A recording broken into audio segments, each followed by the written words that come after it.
Le Seigneur soit avec vous. Évangile de Jésus-Christ selon saint Luc. En ces jours-là, Marie se mit en route rapidement vers une ville de la montagne de Judée.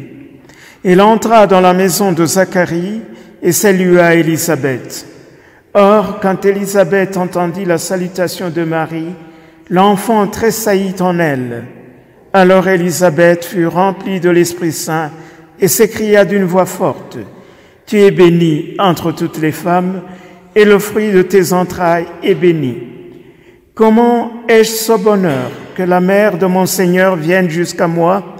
Car lorsque j'ai entendu tes paroles de salutation, l'enfant a tressailli d'allégresse au-dedans de moi. Heureuse celle qui a cru à l'accomplissement des paroles qui lui furent dites de la part du Seigneur. » Acclamons cette parole de Dieu. Chers frères et sœurs, les lectures d'aujourd'hui et toute l'atmosphère de la célébration d'aujourd'hui nous invitent à la joie. Parce que, disait la prière collecte, le Seigneur est venu dans notre chair.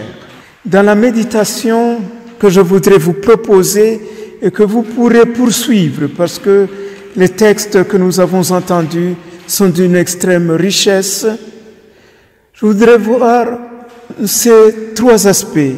D'abord, que le Seigneur vient dans une chair humaine, c'est-à-dire dans une réalité humaine, dans sa complexité, et que sa venue éclaire ce qui l'a préparé. Ensuite, cette rencontre de deux femmes préparées par le Seigneur, l'une pour être la mère directe du Sauveur et l'autre de sa parenté, mais qui aura un rôle fondamental, étant donné que c'est la mère du précurseur de Jean-Baptiste.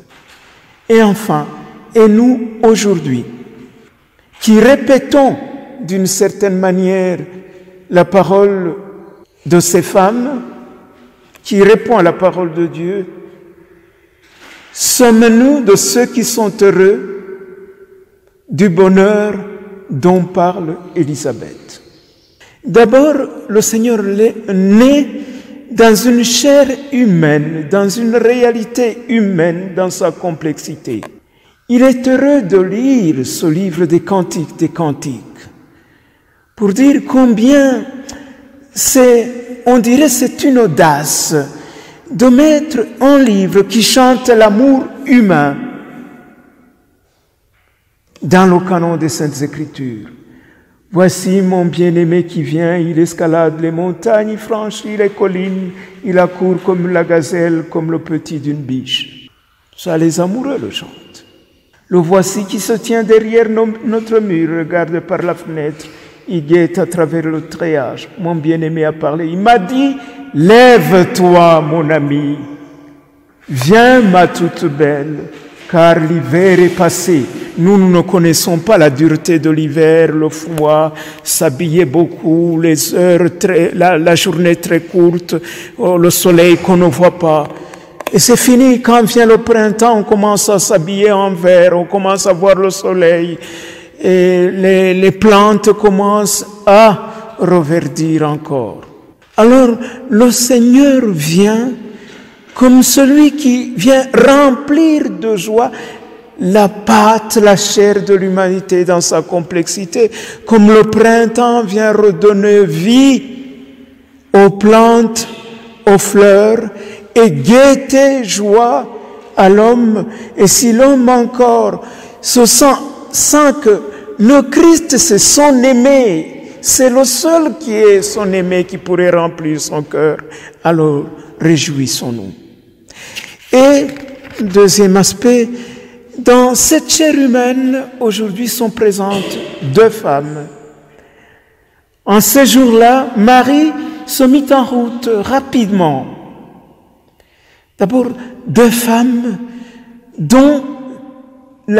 qui ont un mouvement et dont toute la chair, tout ce qu'elles sont, vibre Marie est pressée par la charité pour aller voir sa cousine Élisabeth.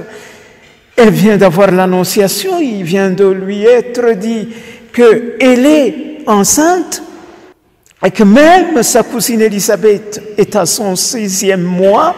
Donc, elles vont chanter que rien n'est impossible à Dieu. Parce que Élisabeth était dans les femmes de la Bible, non pas parmi les prostituées et les violentes, non pas parmi les juges et les prophétesses, mais parmi ceux à qui le Seigneur a rendu la maternité et qui étaient stériles.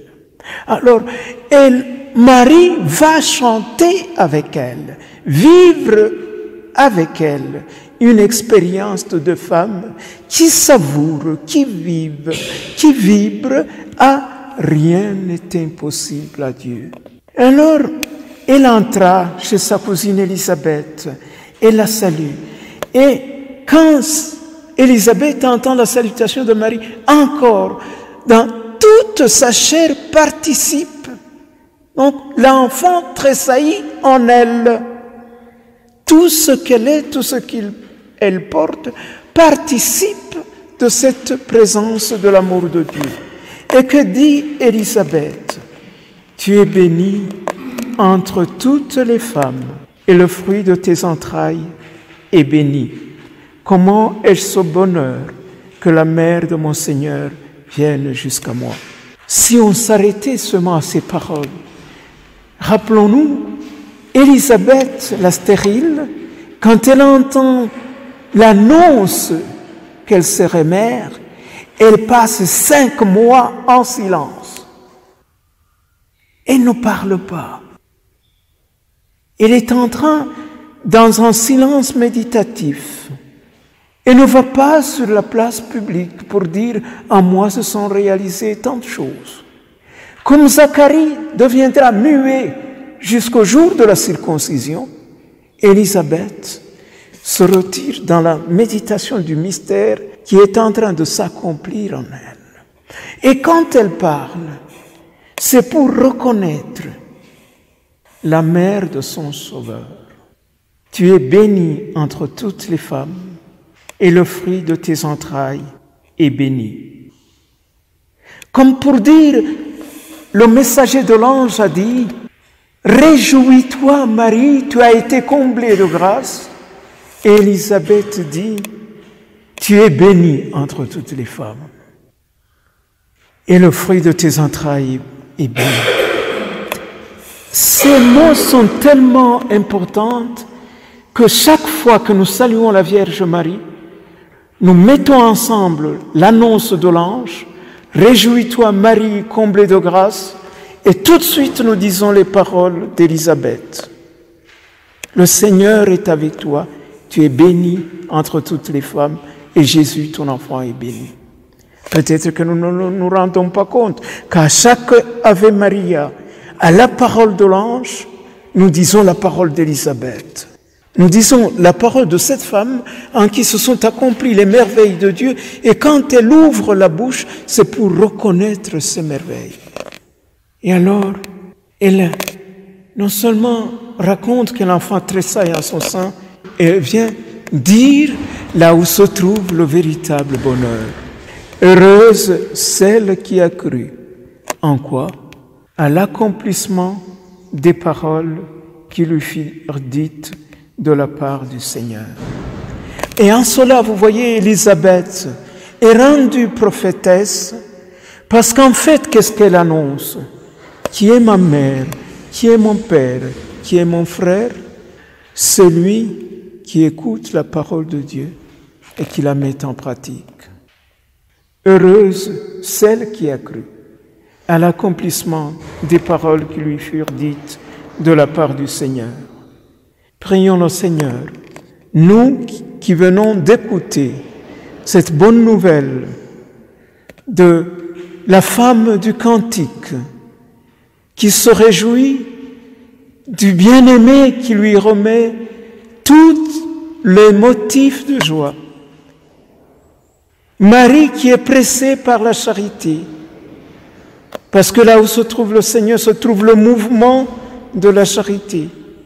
Élisabeth, qui ouvre sa bouche pour louer les merveilles de Dieu, nous qui venons d'écouter cette parole, que chaque fois que nous disons « Je vous salue Marie, pleine de grâce », et que nous ajoutons « Le Seigneur est avec toi, tu es bénie entre toutes les femmes et Jésus, ton enfant, est béni », nous puissions être animés par les mêmes sentiments qu'Élisabeth qui rentre en elle pour méditer les merveilles de Dieu, ouvre sa bouche pour les reconnaître et les chanter, et reconnaît où se trouve le véritable bonheur, accueillir la parole et la laisser s'accomplir en nous.